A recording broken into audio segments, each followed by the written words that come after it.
Y estamos juntos una vez más para poder abrir la palabra de Dios. Y hoy con un tema súper importante. ¿Cuál es el impacto que los pensamientos tienen en la vida del ser humano? Si nosotros abrimos la palabra de Dios, vamos a encontrar allí en el libro de Proverbios capítulo 23, versículo 7, y allí dice, tal es el pensamiento del hombre, tal es él. Ahora, es impresionante lo que dice la Biblia. Es decir, tú eres lo que piensas. Los labios son un reflejo o expresan aquello que tenemos en nuestra cabeza. Palabras soeces es el reflejo de una mente contaminada. Hablas lo que piensas. Nosotros hablamos solamente un 10%, el 90% continúa en nuestra cabeza. Imagínate si ese 10% es sucio, es contaminado, es malo. Imagínate cómo está nuestro pensamiento. Es decir, tal es tu pensamiento, tal es él. ¿Quieres cambiar tu conducta? Cambia tu pensamiento. ¿Quieres cambiar tus acciones? ¿Quieres cambiar tu comportamiento? ¿Quieres cambiar tu vida? El cambio comienza por nuestra cabeza. Porque todo lo que hagamos solamente es un reflejo de aquello que nosotros pensamos. ¿Cuántas cosas en la vida nosotros mismos nos hemos encargado de arruinar o de poder superar situaciones? Por ejemplo, voy a partir de algo muy simple. Personas que despiertan el día lunes ya cansados, ¿verdad? Y personas que dicen, hoy es un día pésimo. Ya lo pensaste y ya lo hablaste y ya reforzaste. Y si tú crees en eso, ese día te va a ir pésimo. Nuestros pensamientos influyen grandemente en nuestras acciones. ¿Ya escuchaste aquel famoso poema del poder del pensamiento? Si tú crees que puedes, puedes. Tú crees que eres fracasado, eres fracasado. El pensamiento influye tanto, tiene un poder extraordinario. Ahora, nuevamente el texto, porque ¿cuál es su pensamiento? El pensamiento que está en su corazón, está hablando de pensamientos, corazón está hablando de mente, tal es él. Entonces yo te pregunto, ¿qué piensas? ¿A qué dedicas tiempo en la vida? Y nuestros pensamientos se forman en base a lo que nosotros vemos y lo que escuchamos. Ahora, es interesante que tradicionalmente, de manera tradicional, se ha entendido que la inteligencia es la capacidad mental de una persona. ¿Y cómo se puede medir esto?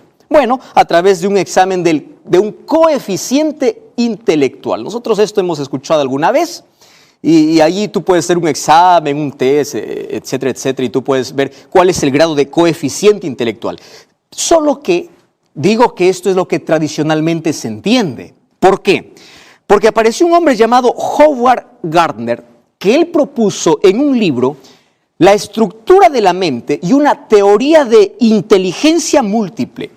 Porque antes se creía que solamente era inteligente aquel que podía aprender más o que tenía la capacidad o la habilidad de aprender rápido, de comprender algo. Entonces, aquel que le demoraba, que le costaba un poco, decía, no, él no es inteligente. Sin embargo, allí tras ese estudio y ese libro de estructuras de la mente, él dijo así, todos somos inteligentes, solo que en diferentes aspectos. Entonces, no se trataba solamente de una habilidad, que era la habilidad lógica con el cual se medía el coeficiente intelectual, sino también, ahora dice, nosotros somos inteligentes, pero cada uno en una habilidad distinta. Y allí nosotros conocemos las famosas 8 categorías de inteligencia, ¿no? Para repasar, por ejemplo, él dijo, algunos tienen la inteligencia naturalista, aquellos que le gusta todo lo relacionado con la naturaleza. Otros tienen la inteligencia musical, no todos lo tienen. Les gusta cantar, les gusta tocar un instrumento. Otros tienen la inteligencia lógico-matemático. Otros la inteligencia interpersonal, la capacidad de relacionarse fácilmente con las personas. O la inteligencia corporal kinestésica, aquellos que hacen malabares allí con su cuerpo, ¿verdad? O la inteligencia lingüística o la intrapersonal, una inteligencia interior. Pero hay una inteligencia interesante que lo llama la inteligencia espacial o existencial. Y esto tiene relación con la moral de la persona. No he venido a hablar de los diferentes tipos de inteligencias. Hablamos de mente, del poder de la mente, y eso tiene que ver con la inteligencia que nosotros tengamos. Sin embargo, en el año de 1995 apareció otro psicólogo, periodista también él, llamado Daniel Goleman. Y él lanzó un libro que fue bestseller, es decir, el más vendido. Y allí apareció con una novedad, al cual él llamaba inteligencia emocional. ¡Wow! Y esto sí que es extraordinario. Entonces, ¿qué cosa es la inteligencia emocional? La inteligencia emocional es la capacidad, escúchame bien, para identificar, para evaluar y para controlar nuestras emociones. ¡Qué inteligencia!, ¿verdad? La capacidad que tienes para identificar, para evaluar y para controlar tus emociones. Ahora, en ese libro destacaba por lo menos algunos aspectos distintivos de esta inteligencia. Me encanta. Conocer la mente del ser humano es tan profunda que ahora hay una ciencia o hay una carrera que se dedica a estudiar el comportamiento de las personas. Ahora, aquí él dijo, existen 5 aspectos distintivos cuando hablamos de inteligencia emocional. Una de ellas es, tenemos que aprender a conocer nuestras emociones. Número 2, tenemos que aprender a manejar nuestras emociones, a reconocer las emociones de los demás, a manejar nuestras relaciones con los otros y a automotivarnos solos para alcanzar nuestras metas. Que no necesitemos que alguien siempre esté allí empujando, motivando. No, nosotros tenemos la capacidad para motivarnos. Ahora, fíjate qué interesante, que esta es la inteligencia que hoy el mundo está buscando. Pastor, ¿eso qué relación tiene con la Biblia? Mucho, ahora te voy a mostrar. Mira, cuando tú sales de la universidad, es posible que tú hayas sido un brillante alumno o ahora estés en un puesto de trabajo, has ascendido, porque tienes un buen coeficiente intelectual. ¿Qué estoy diciendo? Eres inteligente o eres hábil para poder aprender, para poder con facilidad allí reconocer ciertas cosas o tiene la facilidad de poder aprender situaciones o cosas que tienen que ver con tu trabajo. Eso está bien. Tú puedes ser brillante en matemática, en historia, en lengua, en lo que tú quieras. ¿Está bien? Correcto. Sin embargo, el coeficiente intelectual te ayudará a conseguir trabajo porque eres brillante. Pero quien te ayudará a mantenerte en el trabajo no es tu coeficiente intelectual, sino es tu coeficiente emocional. Esto tiene que ver con relaciones. Hoy, las empresas, más que personas brillantes en conocimiento, buscan personas que sepan relacionarse. Personas que sepan controlar sus emociones. Personas que tengan ese tipo de madurez para poder enfrentar los problemas y los desafíos que la empresa les presenta. Eso es lo que se conoce hoy como coeficiente emocional. Y sabes una cosa, nuestro coeficiente emocional es aquello que nosotros alimentamos todos los días y esto tiene que ver con todo lo que nosotros vemos o escuchamos. Por ejemplo, mira, se hizo un estudio que mientras más miramos programas de entretenimiento que no nos ayudan a nuestro desarrollo personal, nuestra creatividad baja y nuestro rendimiento académico también. Es por eso que de allí muchos se preocupan y dicen, pero ¿por qué? ¿Qué pasó con mi hijo, verdad? Bajó en su rendimiento académico. ¿Qué cosa está mirando? ¿Cómo está alimentando su mente? Y tú sabes que esto es un principio bíblico. Si tú vas al libro de 2 de Corintios capítulo 3, versículo 18, el apóstol Pablo dice que nosotros somos aquello que vemos. Es por eso que en 2 de Corintios 3, 18 nos insta a contemplar a Cristo Y mientras más contemplemos a Cristo a través de la palabra de Dios, a través de la comunión con Él, nosotros nos pareceremos a Él, porque finalmente, con aquello que alimentamos nuestra mente, es la manera como nosotros vamos a reaccionar y enfrentar en la vida. Hablar del poder de la mente es impresionante. Pero ahora voy al punto principal. ¿Tú sabías que nuestras creencias moldean nuestras emociones? Wow, aquí estoy hablando de otro aspecto importantísimo, ¿verdad? Aquello que crees puede determinar la manera como enfrentas las circunstancias de la vida. Yo encuentro en la Biblia una historia impresionante. 2 hombres fueron tratados injustamente, Pablo y Silas. Fueron azotados, fueron llevados a la cárcel, colocados sus pies en cepo, ellos no podían moverse, y ellos, en lugar de lamentar la injusticia, en lugar de maldecir a la gente que le trataba así, ellos empezaron a alabar a Dios. Esa historia yo la encuentro en la Biblia en el libro de Hechos, capítulo 16. Mira cómo el poder de sus creencias, de su fe, hacía que ellos puedan sobreponerse a la circunstancia más adversa de la vida. ¿Cuál es tu comportamiento cuando enfrentas diversas situaciones difíciles? Ellos tenían un coeficiente emocional basado en principios. Y ellos controlaban sus emociones porque sus principios estaban en la palabra de Dios. Su esperanza y su fe se sobreponía al dolor. Ahora te das cuenta cuán importante o cuánto influye aquello que creemos o en quién confiamos para enfrentar las diversas situaciones de la vida.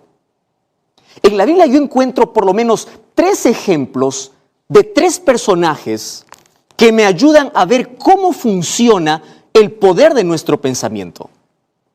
Por ejemplo, y cómo nuestras creencias o nuestros principios determinan la manera como nosotros pensamos y enfrentamos la vida. Encuentro, por ejemplo, a un rey Saúl. Este rey Saúl tenía una distorsión cognitiva de exageración y minimización. ¿Qué significa eso? Exageraba lo que no era importante y minimizaba aquello que sí era importante. Cuando habló con el profeta Samuel, él minimizó su pecado, dijo, lo que yo hice es tan pequeño. Y aquello que era insignificante y no valía la pena, él lo engrandecía. Hay muchas personas que minimizan aquello que no es importante y descuidan aquello que sí es importante. Encuentro otra historia allí en la Biblia de Salomón, y él tenía el racionamiento emocional. ¿Qué significa eso? Una distorsión también de nuestros pensamientos. Racionamiento emocional significa algo como alguien que dice, yo me siento fracasado y soy fracasado. Vive como fracasado porque así se siente. O aquel que piensa así, yo estoy por encima del mundo, por lo tanto soy invencible y hago lo que quiero. Cuando tú vas al libro de Eclesiastés, capítulo 2, versículo 1 en adelante, él dice, yo dije en mi corazón, yo ahora probaré todo lo que me plazca en la vida. Y tú empiezas a ver, en los 10 primeros versículos, dice que él no se privó de nada. Tenía riquezas, tenía poder, tenía mujeres, tenía todo. Porque él se creía el más importante. Y como tenía dinero, trataba de satisfacer todo lo que él quería. Sin embargo, el versículo 17 dice, aborrecí la vida, porque la obra que se hace debajo del sol es fastidiosa. En otras palabras, por más que traté de dar gusto a mi mente, a mi racionamiento lógico, yo terminé con una vida vacía. Y hay tantas personas hoy, ¿verdad?, que buscan allí aquellas emociones pasajeras. Y hay emociones que hacen que nuestro cerebro pueda tener picos de dopamina, donde hay alegría, hay euforia, mientras dura. Termina la fiesta, termina el alcohol, termina la cajetilla de cigarrillo, tienes que probar más y necesitas ir un poco más allá para poder tener nuevamente esa alegría, y eso te lleva a una esclavitud, pero finalmente a un vacío. Y eso sucedió con Salomón. ¿Cuáles son tus principios? Aquel que dice, la vida es corta y hay que disfrutarla, entonces vivirá la vida en base a sus creencias. Pero aquel que dice, yo tengo que cambiar mi mente, mis pensamientos, Dios tiene una promesa especial, porque no solamente está pensando en esta corta vida, sino también en la eternidad.